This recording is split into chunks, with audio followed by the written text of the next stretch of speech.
of counter-terrorism at the Met Police, Neil Basu, believe there are gaps in the legal system that make it difficult for the authorities to deal with extremism.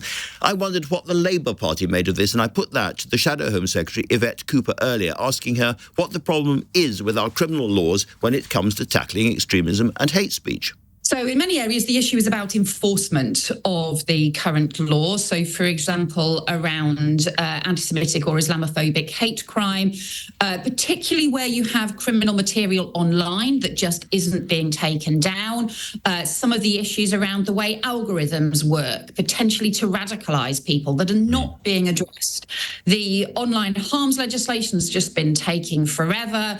There isn't the serious work with the tech companies. Rishi Sunak did obviously have an event with Elon Musk. He didn't challenge him on this. And some of the work on Twitter, on X as it now is, that used to be taking down the really vile, some of the criminal material that, it contributes to... But it's not happening anymore. Sorry to jump in, but in a sense, that's what Elon Musk is up to. And I don't see a future Labour government taking on Elon Musk or threatening to pull down Twitter, or X as it's now called, in response to that kind of thing. Isn't the problem that once you define radicalism as what people think, you inevitably politicise it, that you, the Labour Party, will have a different view of what is extremist than Michael Gove will? For instance, I assume that you think that Frank Hester's remarks about your colleague Diane Abbott are extremist. Well, I think they are racist, and they were invoking violence in the most appalling of ways. I think and therefore extremist, surely. Well, I think there is a wider thing about the way in which government needs to deal with the kind of hateful extremism that can lead to potential terror threats, the sort of thing that can end up undermining the security of our country. On that, really, there needs to be a broad consensus. We shouldn't be doing things that end up with an approach that tries to seek division, which is what we've seen from some of the briefings from ministers. It's counterproductive. It makes things worse. It ends up, actually sowing division and pitting people against each other, when actually you need to build consensus in order to tackle extremism, in order to tackle kinds of things that can become a problem. I'm interested that you seem to hesitate or not want to describe what Mr. Hester said as extremist. I talked yesterday on the show to one of the most senior counter-terrorism police in the country, and he said he was quite clearly extremist. Well, it is certainly hugely inflammatory and dangerous to have this kind of remarks that are about threatening, effectively encourage or somehow seem to,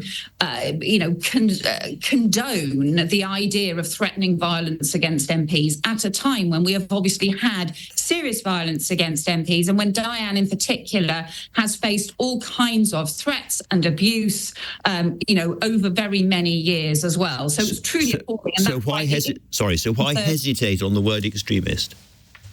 Well, I'm going to figure that I think the way in which you approach extremism has to be done seriously. The government has set out a proposal to have an organisation that will look at what counts as extremist or not. I think in practice, what you've actually got to look at is, what are you doing to prevent it? What are you doing to prevent racism? What are you doing to challenge racism? What are you doing to challenge anti-Semitism and Islamophobia? Right. And some of the things end up being linked to far-right extremism and Islamist extremism. For a long time, there has been work around particularly the far-right extremism and Islamist extremism.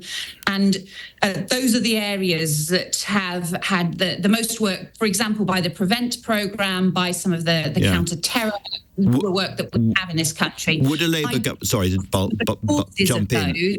Is really important. Sorry, Andrew. Sorry, just a very clear question. Would a Labour government continue the new organisation that Michael Gove announced today? Would you carry on with that setup or not? Well, I think we'll have to have a close look at it. One of the issues that we want to look at, Angela Rayner and I are very keen that the Home Office and the Communities Department really should be working very closely together on this. We are concerned that what the government seems to be announcing is a real kind of strange patchwork across different departments, different units doing different things. So that is one of that we would want to look at. You mentioned Diane Abbott a moment ago. Your colleague Angela Rayner earlier on said, personally, I would like to see Diane back. That's with the Labour whip. But the Labour Party has to follow its procedures. But she would like to see her back, and she hopes she comes back. What's your view? Well, I think we have to recognise the immense work that Diane has done through very many years for her constituents, as part of the Labour Party in terms of a campaigner, and also the huge amount of abuse that she has wrongly had to face and support in the face of that appalling racism. As a shadow cabinet member, I can't comment on the independent process, and I'm not involved in that. But I think all of us want to see. You can't comment on the process, Yvette, but you can say whether you personally yourself would like to see her back in the Labour Party.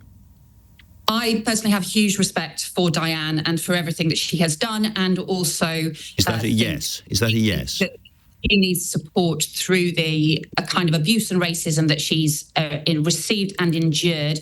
But as you will recognise, it's right that there is an independent process, that I'm not involved in it as the Shadow Home Secretary, and I can't comment on that process. But I think, look, it's... Angela Rayner said, I personally would like to see her back, and I'm just asking you whether you feel the same. Angela's the deputy leader of the party, so she has a sort of slightly different set of responsibilities around this. I'm just saying I think all of us want to be able to support Diane and also recognise the immense work that she has done and continues to do. That is really important. We have a slightly strange situation tonight, Yvette, which is that the Labour Party won't give her the whip back in the short term, but you are using her case to try and raise money for the election campaign. You're using the fact that Frank Hester attacked her to generate online outrage and with any luck some money for the Labour Party, but you won't let her back in, which to a lot of people seems, to put it very, very gently, odd. I think you would be criticising everybody if we weren't standing up for Diane in the face of that appalling racism, and also challenging the Conservative Party about that racism and the invoking of violence as well as racism. I think it's important that everyone continues to do so. I do hope that Rishi Sunak will reconsider his position, and I don't think he's given a strong enough response in the face of appalling racism. Let me ask you about one other very, very current issue. The Rwanda bill, which has had 10 major amendments in the House of Lords, is now coming back to the Commons. Ping-pong starts. But Labour peers have been told that in the end they should let this go through. Some of them feel pretty outraged about that. They think there are big constitutional and legal problems with the legislation, and the Labour Party should be opposing it all the way. Why won't you? Well, the Labour Party is opposed to this legislation because it's costing the taxpayer £500 million for something that is only likely to cover around 300 people. It's around £2 million per person, and the government is clearly in such a mess on it that they're now trying to additionally pay people to go to Rwanda. So this is clearly a failing scheme, and we would put that money instead into boosting our border security. So you would back 100% Labour peers who said, right, we're going to fight this every inch of the way. You'd like them to do that? The Labour peers have voted for amendments and have continued to vote for amendments to the bill.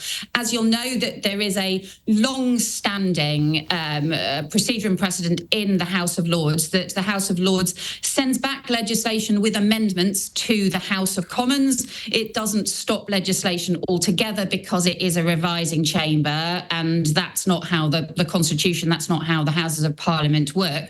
But what it will certainly be doing and has been doing is raising the practical issues around this legislation, which in the end is really a con. And that's what this comes back to, is the Rwanda scheme. It's just a con. It's a gimmick. Instead of them getting a grip, they are never getting a grip of our border security. They're never getting a grip of the chaos in the asylum system. Instead, all they just do is go after the gimmicks to the tune of £500 million for the taxpayer. I mean, it's just shocking the way the taxpayers are expected to pick up the bill for a policy that will cover 1% of those arriving in the country or less. They've got no plan for the other 99%. So to be absolutely clear, Yvette, a future Labour government will repeal the Rwanda legislation? We're not going to do the Rwanda policy because we think that money should be going into boosting our border security, into cross-border police, a cross-border police unit that could go after the criminal gangs and smash the criminal gangs. We set out plans to clear the backlog and end asylum use, to make sure that we've got proper border security measures in place, to make sure that we've got proper returns arrangements in place, because all of that isn't working. And to be absolutely clear, more or less a yes or no, would you repeal that legislation? We're going to have new legislation on all of this area. So you repeal it? So we won't do the policy. We clearly will not do that policy. We will instead put that money into the border security instead, and we will have to bring in replacement legislation in order to be able to implement our policies instead. So the Rwanda bill, the Rwanda Act, as it will go. Well, we won't be doing the policy. Right. Okay. So we'll have replacement legislation. Okay, Yvette Cooper, thank you very much for talking to us.